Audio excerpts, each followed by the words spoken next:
Paint രീതി അല്ലെങ്കിൽ ഒരു പെയിൻറ് പരിചയപ്പെടുത്താം. ഈ പുതിയ തലമുറയ്ക്ക് അത് കണ്ടിട്ടുണ്ടാകില്ല. ഞങ്ങൾ കൂട്ടിൽ പഠിച്ചുകൊണ്ടിരുന്ന കിട്ടുന്ന കുട്ടികൾ ഞങ്ങൾക്ക് പണ്ടൊക്കെ ഇത് അറിയാമല്ലോ. ഞങ്ങൾ ഇതൊക്കെ ഉപയോഗിച്ചിട്ടുണ്ട്. സുന്ദരികളായ സ്ത്രീകളെ വരയ്ക്കുന്ന മോഹൻ മണിമലയില്ലേ, മനോരമയിലും അദ്ദേഹം പെയിൻറ് ചെയ്യുന്നത് ഇതുകൊണ്ടാണ്, ഈ കളർ കൊണ്ടാണ്. ഇതിൻ്റെ പേരെന്താ? Fuji colour. കണ്ടോ? ഇത് പേപ്പറുകളാണ്, പേപ്പർ. ഈ പേപ്പർ നമ്മൾ കണ്ടോ, Fuji colour, water colour transparent, ഇത് ഉപയോഗിച്ചാണ് അവരൊക്കെ ചിത്രങ്ങൾ വരയ്ക്കുന്നത്. ഇത് ഓരോന്നും ഓരോ പേപ്പറാണ്. കണ്ടോ? ഓരോ ലീഫുകളാണ്. കണ്ടോ? മഞ്ഞ, ഇങ്ങനെ എല്ലാത്തിനും ഉണ്ട്. കണ്ടോ? എഴുതിക്കണ്ടോ? Scarlet, deep blue, deep violet, അങ്ങനെ എല്ലാ പെയിന്റും ഈ പേപ്പറിൽ പതിപ്പിച്ചിരിക്കുക. പ്രത്യേക രീതിയിൽ ലെയറായിട്ട് ഇതിനകത്ത് പതിപ്പിച്ചിരിക്കുക. ഇത് നമ്മൾ എങ്ങനെ ചെയ്യുന്നറിയോ? നമ്മൾ പതുക്കെ, ഞാനിപ്പം ഒരെണ്ണം എടുക്കാൻ പോയാണ്, തൽക്കാലം ഒരെണ്ണം എടുക്കും. ഈ മഞ്ഞ നമ്മൾ എടുത്തിട്ട് കീറെടുത്തിട്ട് നമ്മൾ എന്ത് ചെയ്യും? ഇത് കാണിച്ചു ഇതുണ്ടോ? ഇത് ഇവിടെയുണ്ട്, ഇങ്ങനെ ഇട്ടു. ഈ ഡിഷ് ഇട്ടിട്ട് നമ്മൾ എന്ത് ചെയ്യും? ഈ ബ്രഷ് എടുത്തിട്ട് ഈ പേപ്പർ നനയ്ക്കും. കണ്ട? പേപ്പർ നനയ്ക്കുമ്പോൾ ഇവിടെ കാണിക്കണേ. പേപ്പർ നനയ്ക്കുമ്പം ഇത് ഇളകി വരും പെയിൻറ്റ്. ഇത് ഇങ്ങനെ അടുപ്പിച്ച് കാണിച്ചു പേപ്പർ ഇളകി. കണ്ട? കളർ വേണം. ഈ കളർ നമ്മൾ എന്ത് ചെയ്യും? ഇവിടെ അടിക്കും. കണ്ടോ? മഞ്ഞ കളറൊന്നും. ഇത് ട്രാൻസ്പെറൻറ്റ് കളറാണ്. നല്ല പ്യൂരിറ്റി കളറിന് നല്ല രസമാണ്. ഫോഗൊന്നും ഉണ്ടാകില്ല. നമ്മൾ ഭംഗിയായിട്ട് ചെയ്ത് ഫോഗ് ഉണ്ടാകില്ല. കണ്ടോ? ഇത് വാട്ടർ കളർ ചെയ്യുമ്പോൾ നമുക്ക് ചെയ്യാം. കണ്ട? ഇതുപോലെ കണ്ട? ഇപ്പോൾ ഞാൻ മഞ്ഞ കളർ എടുത്തില്ല. നമ്മൾ ഇപ്പോൾ 2 പ്രാവശ്യം അടുപ്പിച്ച് വയ്ക്കുമ്പം ഈ കളർ ഡെപ്ത് കൂടും.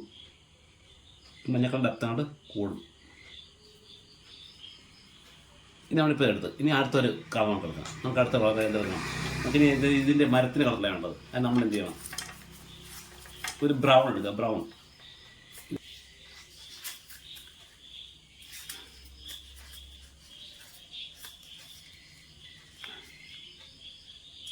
ഇതാണ് ബ്രൗൺ. ഇത് നമ്മൾ കീറി ഇതിങ്ങനെ ഇട്ട് കഴിഞ്ഞാൽ ഇതിങ്ങനെ ഇടും. ഇട്ടിട്ട് നമ്മൾ ഈ ബ്രഷ് എന്താ ബ്രഷ് എന്നറിയാം. കണ്ടോ? ഇതാണ് പെൻ ബ്രഷ്. ഇത് പല പോയിൻ്റുണ്ട്. കണ്ടോ? പോയിൻ്റ് 2, 3, 4 അങ്ങനെ. ഇതിൻ്റെ പ്രത്യേകത എന്ന് പറഞ്ഞാൽ ഇതിനകത്ത് വെള്ളം നിറയ്ക്കാം. വെള്ളം നിറച്ച് കഴിഞ്ഞാൽ നമ്മൾ വെള്ളത്തിൽ മുക്കണ്ട. നമ്മളെന്ത് ചെയ്യണം? കളർ വെച്ച് നമ്മളിൽ കുടഞ്ഞാൽ മതി. വെള്ളം ഫ്രണ്ടിൽ വരും. വേറെ വെള്ളം ഇപ്പത്തി വേണ്ട. അപ്പോൾ വെള്ളം നിറച്ചിട്ട് നമ്മൾ തിരിച്ച് കയറ്റിയിട്ട്, ഇപ്പോൾ ഇതിന് പല റേഞ്ച് കൊടുക്കണം. ഫ്ലാറ്റ് ഉണ്ട്, റൗണ്ട് ഉണ്ട്.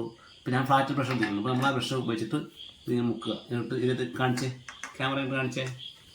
ഇത് കണ്ട? കളർ തന്നെ ഉണ്ട. ഈ ബ്രൗൺ കളർ തന്നെ ഉണ്ട്. ഈ ബ്രൗൺ കളറിന് ഇളകി വരും. അപ്പോൾ നമ്മൾ ഇതെടുത്ത് നമ്മൾ ഈ വൃക്ഷത്തിൻ്റെ കളറിലേക്ക് നമ്മളിങ്ങനെ പതുക്കെ ഇങ്ങനെ അടിക്കും. കണ്ടോ? അതിൻ്റെ ഷെയ്ഡുള്ള ഭാഗത്ത് കേട്ടോ. ഇങ്ങനെ അടിക്കുമ്പം ആ കളർ വരും. കണ്ടോ? ഇതിൻ്റെ ഷെയ്ഡുള്ള ഭാഗത്തൊക്കെ നമ്മൾ ഈ വാം ബ്രൗൺ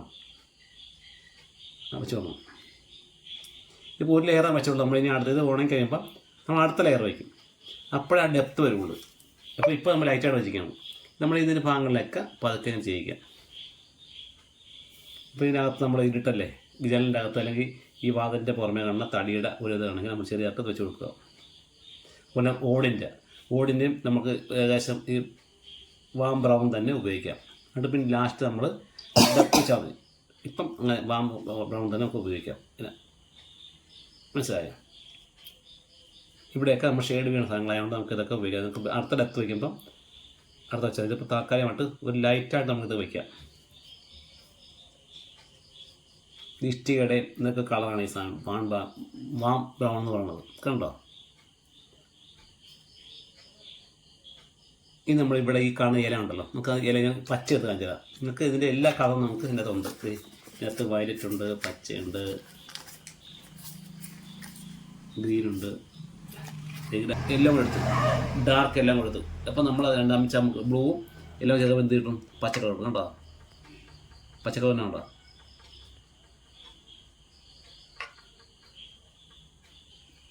നമ്മളിത് പതുക്കെ ഇവിടെ വെച്ച് കൊടുക്കും.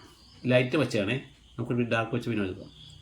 അപ്പോൾ അങ്ങനെ ഇതാണ് ഈ ഫ്യൂജി കളർ എന്ന് പറയുന്നത്. ഇത് വന്നത് വരെ ഞങ്ങൾ പഠിക്കുമ്പോഴൊക്കെ 8 രൂപ 6 രൂപയ്ക്ക് എഴുതുന്ന വിലയുള്ളൂ. ഇപ്പോൾ ഭയങ്കര വിലയില്ല, കിട്ടാനുമില്ല, എല്ലാ കടകളിലും കിട്ടില്ല. അപ്പോൾ ഇതിങ്ങനെയാണ് നമ്മൾ ഈ ഇത് കാണിച്ചു ഫ്യൂജി കളർ ഉപയോഗിക്കുന്നത്. നമ്മൾ ഫ്യൂജി കളർ ഈ കമ്പനിക്ക് മാത്രമേ സാധനമുള്ളൂ, വേറെ ഒരു കമ്പനിക്ക് ഉണ്ടായിട്ട് എൻ്റെ അറിവിലില്ല. അപ്പം ഈ colour Fuji transparent water colour ആണ്. ഇതിൻ്റെ ഓരോ ലെയറിലും ഓരോ പേപ്പറിലും ഒരേ കളറ് പതിച്ചിരിക്കുകയാണ്. നമ്മൾ അതിന് കീറെടുത്തിട്ട് വെള്ളത്തിൽ മുക്കിയാണ് ഉപയോഗിക്കുന്നത്. ഇത് ഭയങ്കര പ്യൂരിറ്റിയാണ്. നല്ല വൈറ്റ് പേപ്പറിൽ ബോണ്ട് പേപ്പറിൽ ചെയ്താൽ നല്ല കളറായിരിക്കും. ഇതാണ് നമ്മൾ ഈ മാസികകളിലൊക്കെ വന്ന പടങ്ങൾ കാണുന്നത്. അതിൻ്റെ പ്രത്യേക അതിൻ്റെ ഭംഗി കാണുന്നത് ഇത്തരം ഇത് ഉപയോഗിക്കുമ്പോഴാണ്. ഈ വാട്ടർ കളർ കൊണ്ട് ചെയ്താൽ ഇത്ര ഭംഗി കിട്ടില്ല. നല്ല പ്യൂരിറ്റിയുടെ കളറാണ്. ഓക്കെ, ഇപ്പോൾ മനസ്സിലായല്ലോ. ഓക്കെ, അടുത്ത വീഡിയോ കാണുന്നവരെ വണക്കം.